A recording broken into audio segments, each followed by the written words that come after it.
Welcome to the Smart Property Investment Show, the podcast by investors for investors.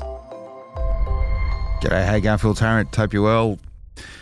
Enjoying life after the first interest rate cut, which is everyone's been talking about, and there's no shortage of commentary on the television, if that's what you watch, or on the social media, if that's where you get your info. Everyone talking about what it all means and what the big difference is, and every armchair economist, probably myself included, giving their views and opinions of it. One thing that you have today, because of the proliferation of social media and all that sort of stuff, is now everyone's opinion is out there, whereas maybe 20 years ago it was only a handful of informed people who were given their interpretation of stuff. So anyway, make do with it as you will. You've got to make calls around how you choose to approach investing in property, irrespective of what's going on in the environment.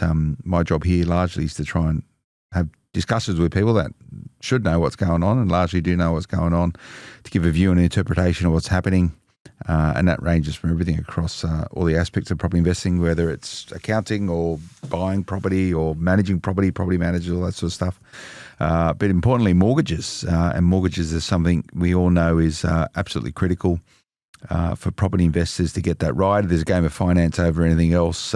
He or she who plays that game of finance the best typically propels or advances faster in and around property investments. So a couple of times every month we go deep dive on the Smart Property Investment Show around mortgages, mortgage finance, and thankfully or fortunately I spend a lot of time in and around mortgages, and I know a lot of people. One of the experts I turn to when it comes to mortgages is Eva Loisance over at Finni Mortgages, who you know well. She joins me back in the studio for a regular chat on mortgages. We're going to see what's going on with interest rates. What does it all mean? What's she seeing? What her team is seeing? And importantly, what I want to talk to you all today about, and no doubt it's probably relevant for most of you if you're in and around property investing, is that not all mortgage brokers are created equal. You really need a strategic mortgage broker when it comes to investing in property, and there is a big difference between a mortgage broker and a strategic mortgage broker, an experienced mortgage broker. So we're going to get stuck into that today as well. But first, let's see what's happening in the market. Eva, you well? Yes. Sorry about the long-winded intro. That's good. It's okay. Makes sense. That was good. Yeah. 10 out of 10? 10 out of 10. Are you going to tell everyone I read a long script on that? Very long script? Yeah, that's good. Yeah, big script. Yeah. Big script. But does it really matter that interest rates are cut? Doesn't matter. Big question. Does it? Does it matter? It doesn't matter. I think it's a good sign of things to come. Does it make a big difference? Not so much. Yeah. Everyone gets absorbed and obsessed with it. So there's two ways to really measure the difference, I reckon. There's probably more than two, but I'm a simple man. It's what does it mean from a mindset point of view, and therefore how that will extrapolate out into decision making. That's one bucket, I guess. And the other bucket is financially, how does it make any difference? So let's just park the sentiment stuff for a moment. Let's talk about the financial stuff. So how does it change financially? Most people would say either your interest rates repayments will be lower. That's one aspect of it, or you're going to have greater serviceability. They're probably the two big areas, That's right? I was going to say, let's split that in two. Yeah. So how much of a relief is it for people out there? So if you've got $1 million in lending, that's $150 less a month you would have to pay. So some would argue, well, that's a lot of money. Some would say, well, makes no difference. I bought Mexican on the way home last night. It cost me $150. Well, that's right. So is it enough? Not really. That might help pump, as you said, the feeling of it's happening and it's going to be better and we've got more money and we can spend more, blah, blah, blah. Might happen, but it doesn't actually really change how much people are going to save. The other side of it is how much more can you borrow? Well, that's not very much at all. If you are an average income earner in Australia on roughly 100K, that's $12,000 extra in your borrowing capacity.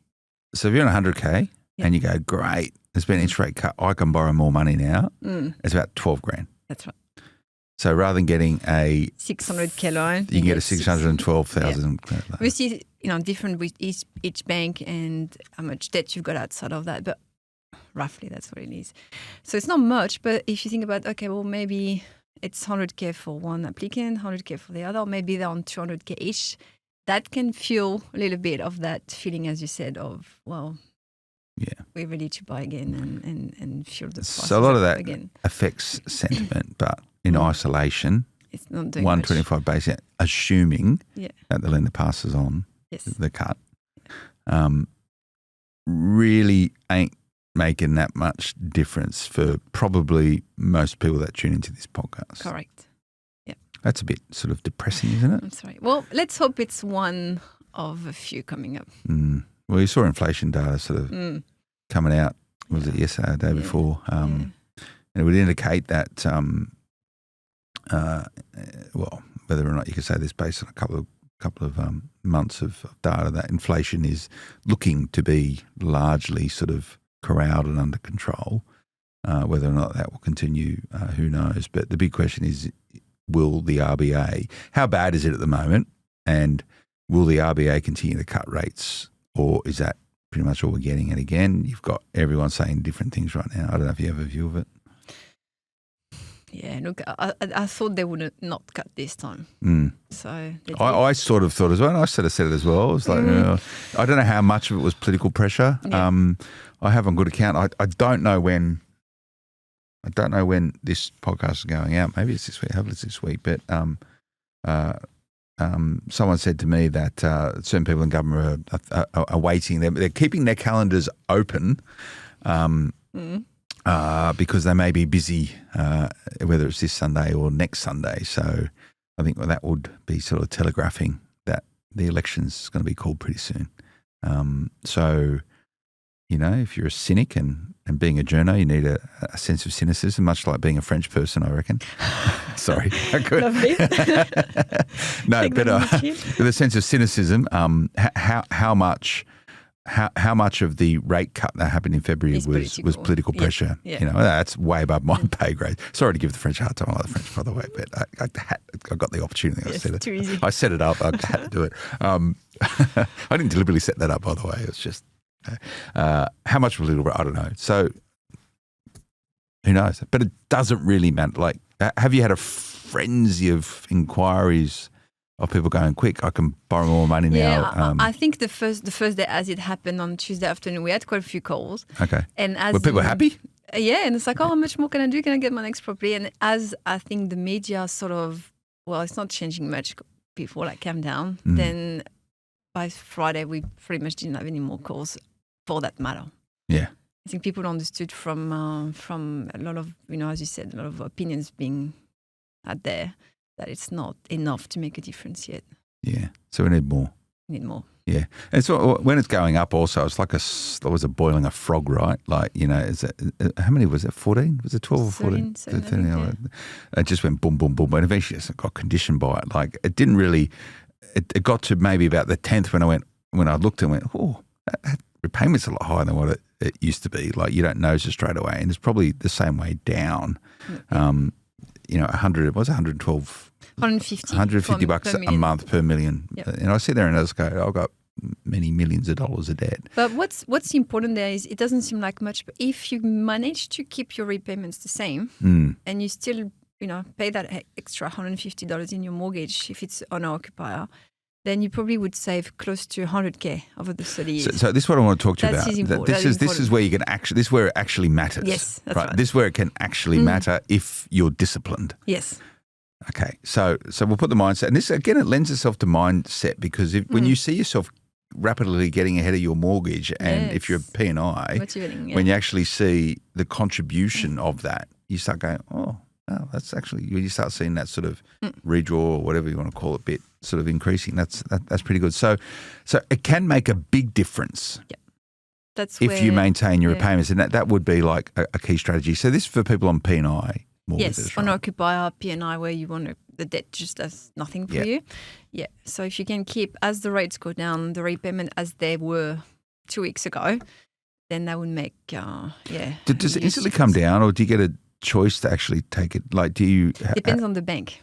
So you got to speak to your bank. Yeah, some of them will just automatically go back to the minimum repayment. Some of them will keep it as they were, and you need to say, no, I want to go to the minimum. And then you normally see I know some of the maybe second-tier lenders or specialist lenders will keep the repayment the same. And I've seen that before on my loans where it comes and they just go, and you got to call them up and go, and you start seeing the redraw going up and the contribution to paying off the principal higher. It can be a good thing depending on the type of loan. Yeah. So the point being is that you've normalised repaying a certain amount of money now for, I think it's 13 months since the last rate rise, 14 months, thereabouts. Don't hold me to it. So you've normalised that. So try and maintain it if you can. Yeah, that's it. Yeah. Unless you really need that extra, $150, as we said, it's better in your mortgage. It's better in your mortgage because every $150 you're not paying debt on. Yeah. That means you're paying off principal faster. And pay it weekly. Pay extra even. If you've got an extra $50 there, but just put it in. Yeah. It's funny how people could do that, but they never do. They just go. But we're talking about sort of debt repayment strategies, whereas most investors are more about how do I get my hand on more dough. Yes, right? And pay less and stretch it for 40 years. Yeah. And this when it gets to a mindset thing, right? So viewing it with a mindset in an interest rate environment which is going with assumed down, what do you do about it? Well, now the inverse of that is a lot of people say there's competition is increasing. There's going to be more buyers in the market because it's going to shift from being a seller's market to a buyer's market, blah, blah, blah. And that blah, blah, blah is very technical stuff for all the stuff I talk about every single day. So things change and evolve. And another application to that, and we chat about it when we sort of talk about strategic mortgage broking, is they're changing the rules potentially around HEX debt and stuff. So they're changing the rules around potentially first-time buyers being able to access their super in order to raise a deposit.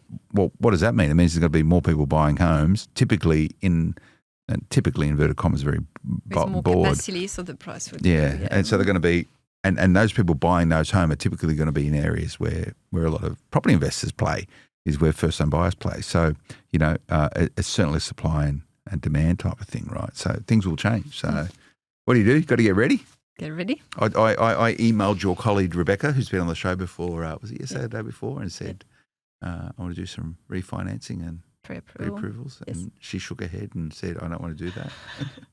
I'm Finny's worst client. Finny's worst client. Is there a worse client than me? No. Am I the worst? Yeah. Hardest to deal with. Most complex. Most demanding. A complex structure or complicated person? Both. Tick, tick, tick. Tick, tick, tick. One of those people that sort of knows enough to be a nuisance but doesn't know enough to actually know what he's talking about. Yeah, a bit of that. Yeah. If I was doing this, I would be doing this. I'm still. So when are all these? Everyone wants the lowest interest rate possible.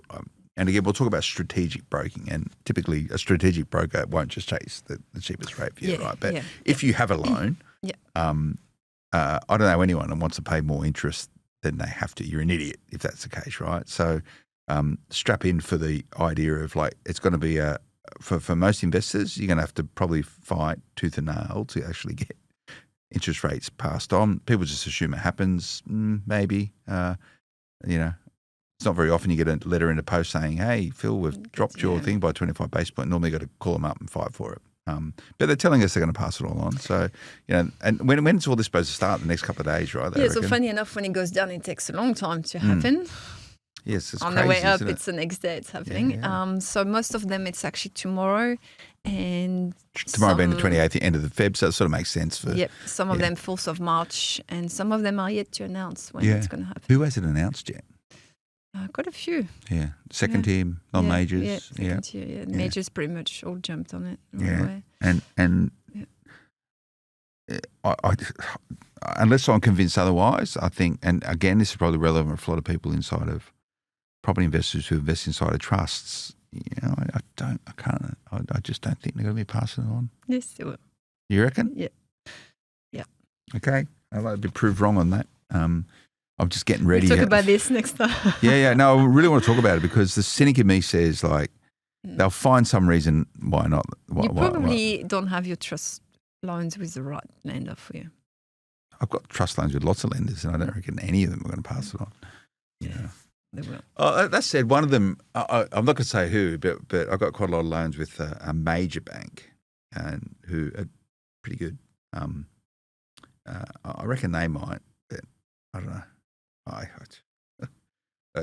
When I see it, I'll go, okay, great. I want to be proved wrong, but I'm expecting and I'm planning next Friday to sit on hold all day with banks, arguing with them about them. And I've already started, and to all those banks out there, I've already started the refinancing process. So, if they don't play, it's a great time to refinance. Welcome back, Phil Tarrant. I'm chatting with Finni's Eva Loisance, which I've now finally sorted out, I think. By the way, do you know that is a river in France called Loisance? Yes, I do. Did you know that? Yes. Who would have thought? That's what my research just tell me. But so before the break, I was sort of moaning about whether or not interest rates going to be cut. I'm such a cynic on this stuff, right? Like I just want to see it all happen. I want to get because you know who most wins out of interest rate changes? Stray Post. Stray Post. Oh, Stray Post. Good one. It goes crazy because everyone's got to get letters posted and stuff, right? Yeah, it's bad. So you'll see peak in their earnings no doubt over that. But with a view towards whether or not you're going to get interest rates passed on, or whether or not you're going to be able to get the sharpest rate. Two different things here, right? Mm-hmm. Because you might get 25 basis points shaved off your interest rate, but a bank who's maybe chasing flow or volume at the moment, chasing your business, you might be able to get 40 basis points shaved. Yeah, so it's moving 50. a lot. Banks are upping competition at the moment. And we see banks that were a bit left behind in the last 6 months really coming sharp with their rates. How many lenders are you seeing for investment interest only in the fives? Are they out there? No, not yet. No. So where are you seeing sort of low sixes? No, they're quite competitive with unoccupied debt at the moment. That's where they're playing. And if you've got, I guess, lending of $1 million for investment, then they would price it up. Mid sixes. Yeah, low sixes. Yeah. Okay. Well, you might get to a point. I think investment lending grew recently, comparatively. That. So, who knows what's going on. But you may need to change in order to get the sharpest rate. Yes, that's right. And it's the irony of it all, where you think a lot of maybe sort of our cohort of listeners who are pretty experienced, maybe less so, but a lot of people say, "No, I'm loyal to my bank. I've been with them for many, many years." Well, and you pay a loyalty tax on it, right? Yeah. You might get 25 basis point, but I tell you what, that same loan to a new customer might be tighter. Yeah, look, sometimes we take people from bank A to bank B only to put them back with bank A 3 years later because they just do different things at different time. And are they thrown around like what do you call them? What are cashbacks and all that? It used to be that. But look, you wouldn't move just for that, right? What's a cashback? $3,000 or something like that? Yeah. People doing that, honestly, it's just not working. Well, I know a lot of brokers are up in arms at the moment because of like clawback provisions, right? So for those listeners who out there who don't really know this, so a broker does the work, all the work to get you a home loan, and then if you choose for whatever reason over that period of time to discharge that loan, or you sell the property or whatever, or refinance it with another broker to another lender, the broker's fee for originating that loan is essentially clawed back. And if it's within the first 12 months, it's all of it, right? Pretty much. Correct, yeah. So all the work that you did is for nothing. Yeah. It's like, and they say it's a big deal, right? They're saying it's a big deal. And there's now sort of a movement to actually get the banks to change those clawback provisions because there's regulation and all that. It's finally caught up, right? As a broker or as an industry, like how did that happen that we agreed to work for free for a year if someone has a change of mind? How well, maybe a decade or so ago, there was this thing, like there's this churn thing, right, where brokers would just go, you know what, I'll just, every 6 months, I'll call my customer, I can get you another loan. It's even better than what it is. Churn. But the clients had fees to move from bank to another, that changed as well. So they put all that in place, but that's largely, I think, culturally, but also regulatory sort of behind us now. So they're saying that it hasn't caught up yet. What other industries accepting that? I don't know. Clawbacks aren't that bad though, are they? You hate them. You just work for free. Yeah. It's not cool, is it? That's not so cool. Well, it's a report I saw was for an FBLA saying it was like real a mental health issue within broking, like because people are going, I work for free, and now you might be expecting a check one month and it's $20,000 short because they clawed back from something that you did 11 months ago. Like it's a big deal. And there's a lot of brokers that do, obviously they're not big companies. They're like one-man band.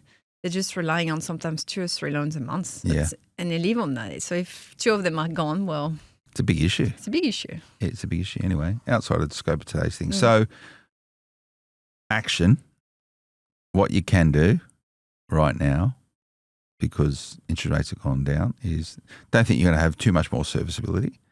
No. It might mean a bit of a difference for owner-occupiers, but investors, maybe a bit. It's about how do you actually maximise cash flow management potentially through paying down debt by keeping your repayments the same. Great tactic to do. And get rid of the refinance. And even though a rate cut might not change your capacity, you might be able to get an extra 100K, which is just a different bank. The rate cut is not what's going to change things, is looking at your option across a panel of a lot of lenders.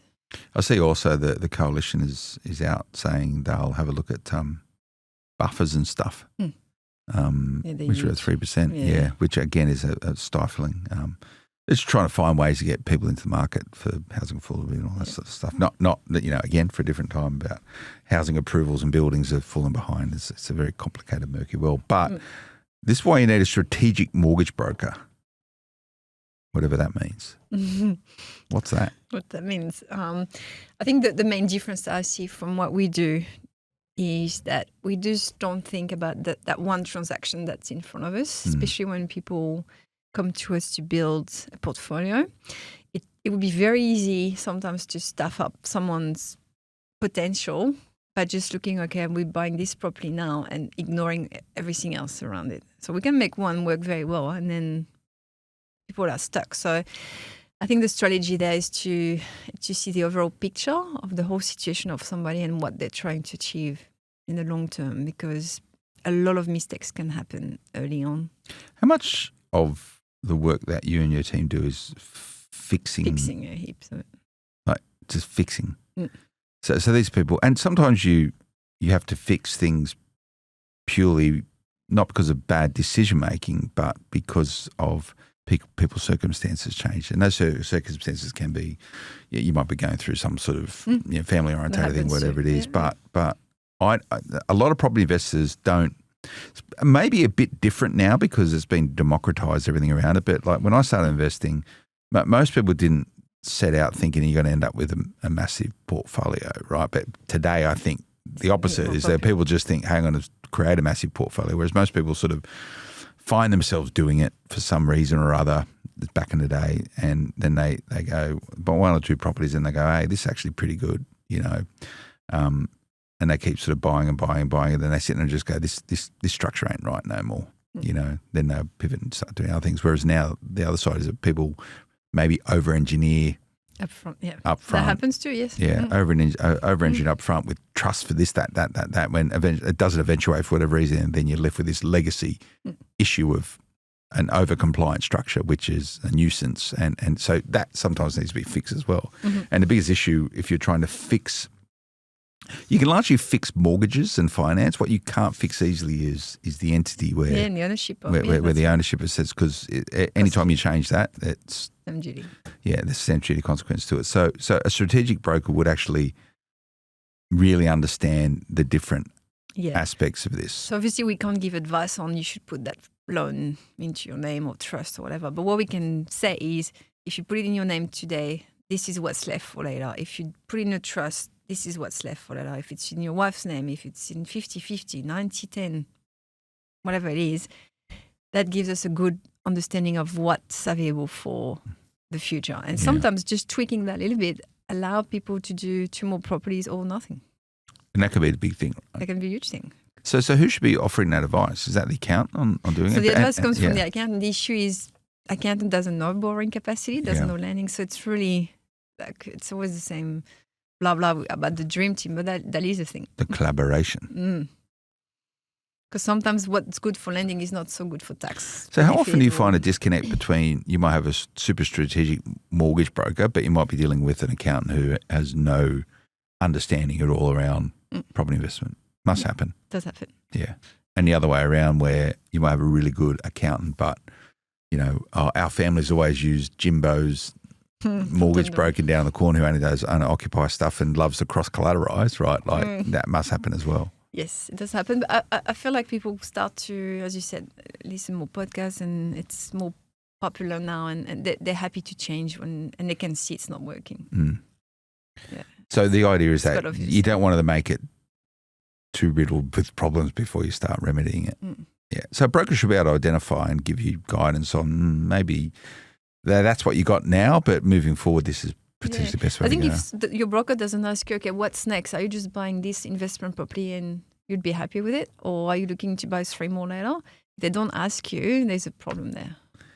So the things you need to be thinking about is like the purchasing entity, whether it's in your names, whether it's in a trust, whether it's an SMF, it's all same but different, right? Like it has Different. consequences, Yeah, and there's a bit of misinformation around trust-based lending where, and we've spoken about this before, where, you just make your trust positively geared and then there is no consequence at all for future borrowing because lenders don't look at it because an accountant writes you a letter saying nothing to see here. Yeah. That's sort of changing a bit. Yeah. Greater oversight. Is it really like getting harder? It's getting harder. The things people I think forget is often people get to the trust lending when the capacity is limited. So we only have, let's say, a choice of 4 or 5 lenders to go for the trust, and then Is there only 4 or 5 lenders that invest trust? if your capacity is limited, right? So Okay. it sort of narrows down how much you can do. Well, if you have to go back for whatever reason to the same lender that did the trust, they're going to know that debt. They can't ignore it. So there's a lot of, So you got to be strategic about who, what, where, where when. we go for the first how. trust, who do we go for the second, do we go back to the same? It's a lot to. So in the old days, it's like you guys have the street map and you know how to read it. Pretty much. Yeah. And there. Yeah, there's a lot of different ways to get somewhere, and Yeah. normally what happens now, use that as maybe an analogy, is that people just plug their destination into Yes. Waze and they just look at their phone and big follow idea. around without looking around outside the car to see what's going on. Yeah. Like that happens a lot.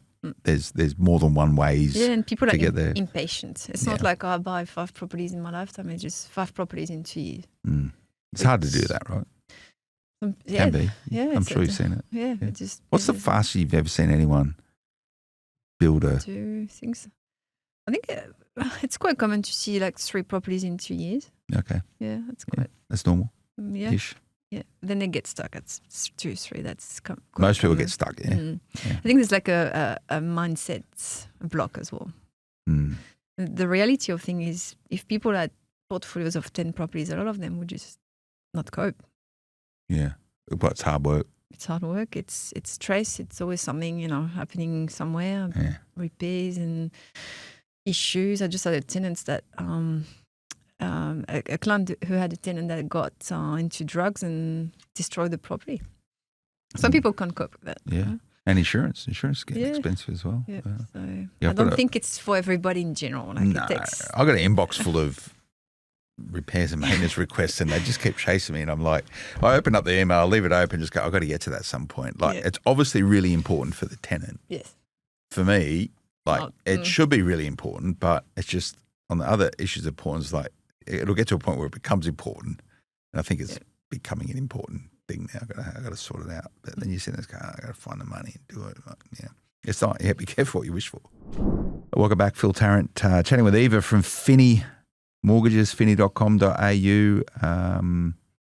Everyone's back now after the break and there's frenzy of activity. Yeah, we're ready to go. What's your favourite time of the year for mortgages? Favorite time is probably November, December, where everybody's just rushing to get things done. Okay. Quite busy. It's good. Yeah. And is it busy now because everyone's sort of going, I've got to Back do at things? it now. Yeah. Yeah. Like I sent a note, I think, I don't know, I need maybe 3 or 4 loans refinanced and some pre-approvals and all that sort of stuff. Yeah. I don't know where I am in the queue. Yeah. low down. Tech would put you high up in the... Really? Yeah. But it's a good question. How do you prioritise? I don't expect priority, by the way, but how do you sort of work out what you got to do? Like if someone's settling and they need the loan sorted, they're always going to take precedent over someone that just needs a pre-approval. Yeah, correct. So we see that, and to be And honest, that's reasonable, right? It's a triage thing. And I think we're all human too. Like if someone is nice, we'll say please and thank you. We'll help them first. So it matters, right? Yeah, I think so. Yeah. So you'll sit there and just go, this person's easy to deal with. I can move fast and get it done. Well, this one's a pain in the butt. Like just gonna wait. And I've always said this, right? Like a lot of borrowers sometimes, or investors, might have the wrong, I'm not saying most, I'm saying a fraction or some have the wrong perception about how to work effectively with a mortgage broker, particularly a strategic mortgage broker. You know, they're a lot of people see them as not a lot, some as just someone who should be whipped, right? That's right, okay. Yeah, you know, like, and you know, they don't speak to them nicely. They're a bit abrupt. They might not. They make it harder than what it needs to be. They're demanding. They're sometimes angry. Like you're not going to get the outcomes you want. You know, you want your broker working with you. Not to. You don't get too many people like that. No. Maybe Finni attracts a different sort of client than some of the other brokers I speak to. They just go. Some people are just nasty to deal with. You know. You're right. Or maybe I get nasty back at them and Probably. stop. You can control the outcome, control the situation. But no, we've been lucky. Yeah, we haven't had too many. But you get heaps of people come back to Finni though, don't they? Like, yeah. Long-term journey. That's good. I was looking at your Google reviews the other day. They're pretty good. Yeah. Yeah. No one gives me reviews on this podcast, so can everyone just stop? Have you? You haven't. Be careful where you reach. That's what. Just a quick favour for me, if you like the Smart Property Investment Show, you've been tuning into it. Like, yeah, give us a review. It's cool. That's how more people find us. So that'll be a big help. So but a strategic mortgage broker really knows, because of experience, and they've sort of worked with a whole bunch of people. They know what works. They know what doesn't work. They know how to move quicker, where the tricks are, how to read the map, how to read the play. Stuff like, recycling debt rather than using cash. These are all stuff a smart broker will know. Yeah. Yeah. So I see that done a lot actually, where people have an unoccupied debt, and instead of putting that cash to reduce the unoccupied debt and then reaccessing that cash as an investment loan, they just use the cash straight up for the next purchase. They're missing out on so much deduction. Yeah. And that's done all the time. I see it all the time. So explain it again. So let's say you got your unoccupied property with a loan 500,000 and you got 200K in the offset. You've saved up to buy your investment property. So most people and most brokers would say, awesome, you got a 200K, I just do a loan for the rest of it. What you should do is take the 200K, put it into your unoccupied debt. That was 500, now it's going to be 300. You've reduced your unoccupied debt. That's done. Then the broker would reaccess the 200K, do a new investment split for 200,000 to invest in the next property. That 200K now become tax deductible. Same amount of debt, but an extra 200 tax deductible. That's Huge difference. Crazy. Huge difference.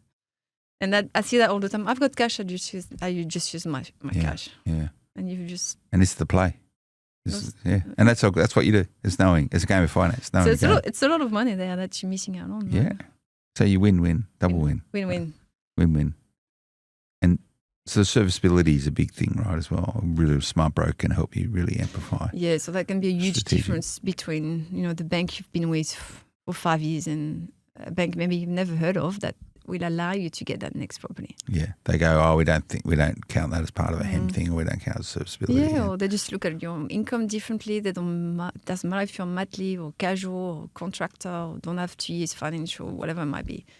So don't get stuck with what one bank has told you. There's so much more, and sometimes it's hundreds of thousands.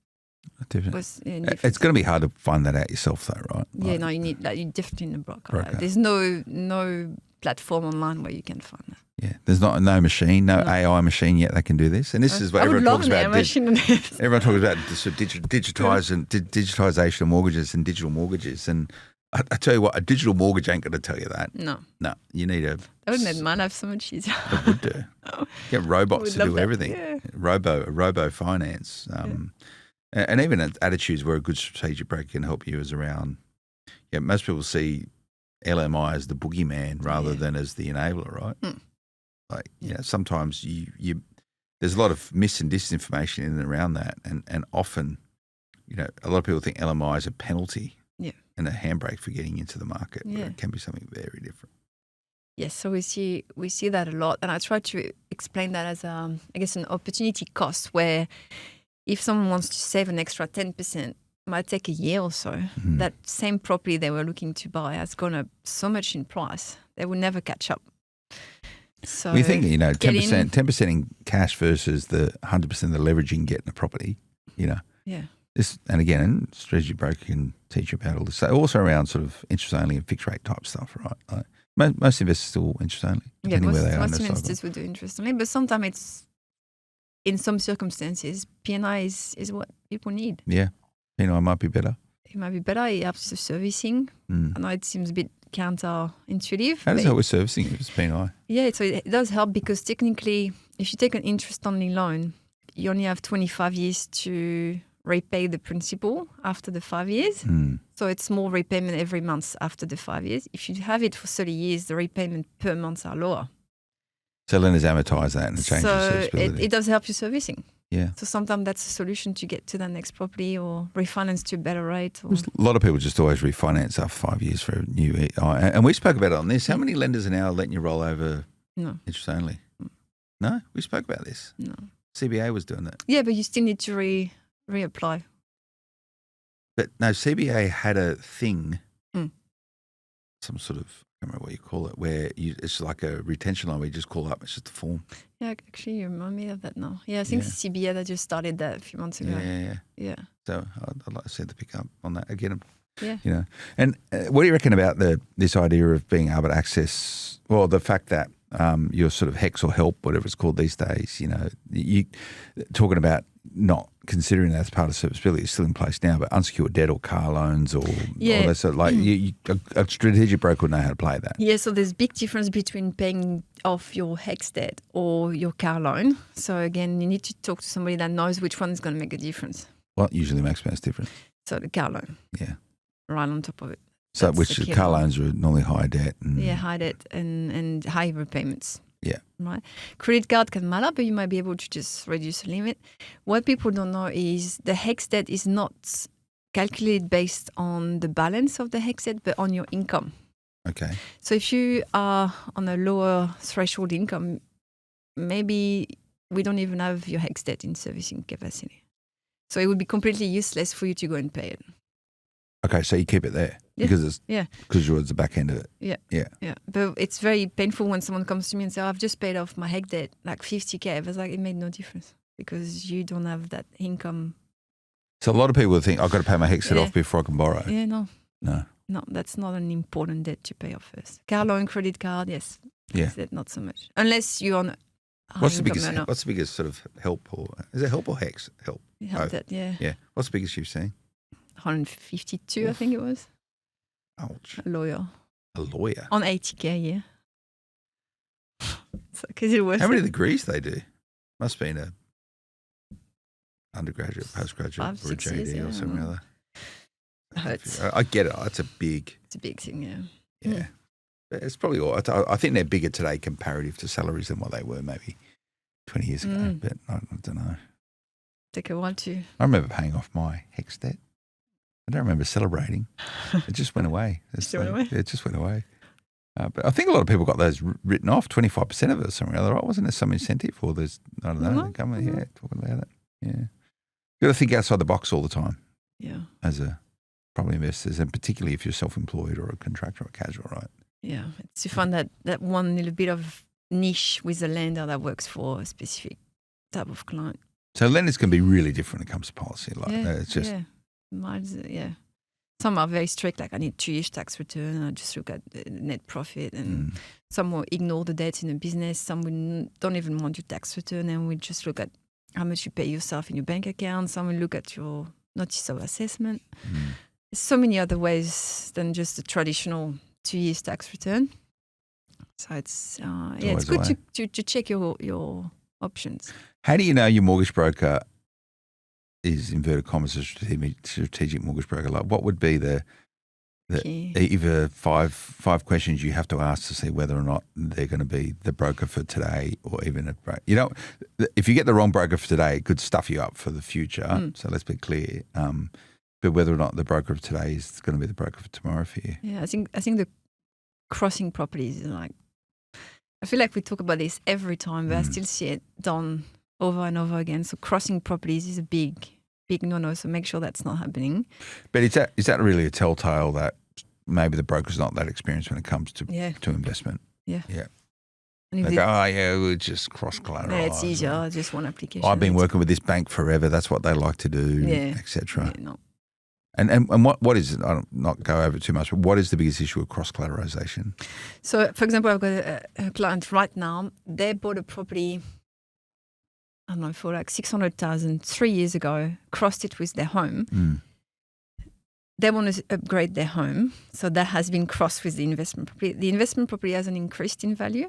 So it was 100% land. So now they want to sell that home they have. What's going to happen to the investment property? They need to find either 20% to reduce the loan so they don't pay LMI, or sell it as well, or pay LMI. So you're trying to uncross it. So we're trying to get some good valuation so we can find a solution for that. That sounds like a headache. Yeah. And did a broker do that originally, or they go directly to the bank? Broker. And are they angry at the broker? Yeah, but I don't think they even knew that was happening. Yeah, this is the problem. Yeah. And I'm not saying broker's bad. It's maybe just didn't have the right level of experience. Yeah. So that's a telltale one. That's a big one. I think not asking question about what's your future plan after this purchase. Okay. Like, are you looking to eventually use this as an investment, or move into your investment, or buy more investment? Like, move into state, whatever it is. So they just job. see it as a transaction. Yeah. That's probably a telltale. You've got one kid, are you planning on more? Do people go, that's none of your business, I want to tell you? Yeah, that does happen. Does it? Yeah. They go, I just do the loan. I've had the case where I'm talking to a guy that didn't have kids, and I could hear the kids crying in the background. Oh, he told you he didn't have kids? Yeah, and I'm like, can you have children? Do you want to attend to them? Oh, no, they're not my kids. And it happened a few times. Like, I can understand, with your kids one time. It's like, this is weird. Did you do a deal? Well, I checked his Medicare card. His bank statement didn't show any children-related expenses. So I just don't know. Yeah, maybe. You never know. Sometimes don't know people's living situations or They just have kids living with him, but not... That's very intuitive of you to sort of go, oh, yeah. Because brokers have a duty of care, legally now. Like, around, what's it, responsible lending? Responsible lending? Best duty. Best duties. Yeah, best interest duties. Best interest, yeah. All right. Well, there's some tips on whether or not the broker you're working with are going to be a long-term trusted partner for you. It's good. Thanks for coming in, Eva. Yeah, thank you. What do you want to talk about next time? Anything? Any questions? We can do questions. Yeah. Tell me, what do you want to talk about? Well, you send questions to editor@smartpropertyinvestment.com. Liam and his crew will pick it up and curate for him. But we can ask anything. You can be technical. How technical can you go with mortgages? Super technical. Yeah, we can get super technical, but the vast majority of what we see is not that technical. That's a good point. So there's nothing really out there where you just go, this is such a left of field, like crazy thing. Like most things are largely the same, might just be a little bit more complicated. Yeah, there'd be a trust, a few companies. Yeah, okay. Well, What's the most companies you've seen connected with the application? Lots. No doubt. No. Like 6, 7 maybe. Okay, yeah. Complicated. How do people track you guys down?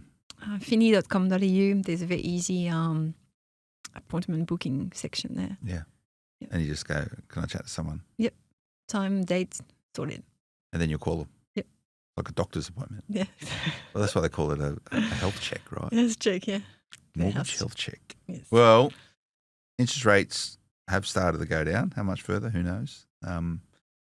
But if you're a property investor, it's probably time if you haven't had your mortgage looked at for a while. Most investors know what their mortgage rate is at any point in time, right? No, not really. No. No, and I think it's actually a good thing because they can take a step back and understand the interest rate is not what really matters once you start building a portfolio. So yes, it has to be competitive and you don't want to pay more than you have to, but it's not the main reason why you would go to a bank. Okay.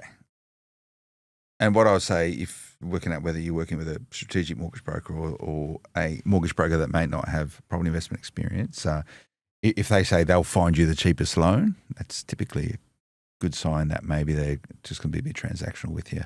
Yeah, look, and that's fine. Like if you're doing an occupier purchase, that's going to be your only property. Yeah, that's absolutely perfect, essential. cheap, essential. If you're an investor and looking to do more, well, that's one part of the equation. What are you seeing owner occupier P&I variable rates at now?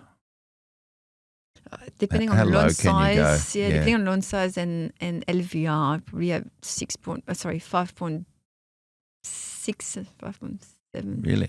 Like for a big loan or small loan? Yeah, big loan with low LVR. Yeah. Like what would be a low LVR? Like under 60. Under 60. Yeah, 5 point something. Yeah.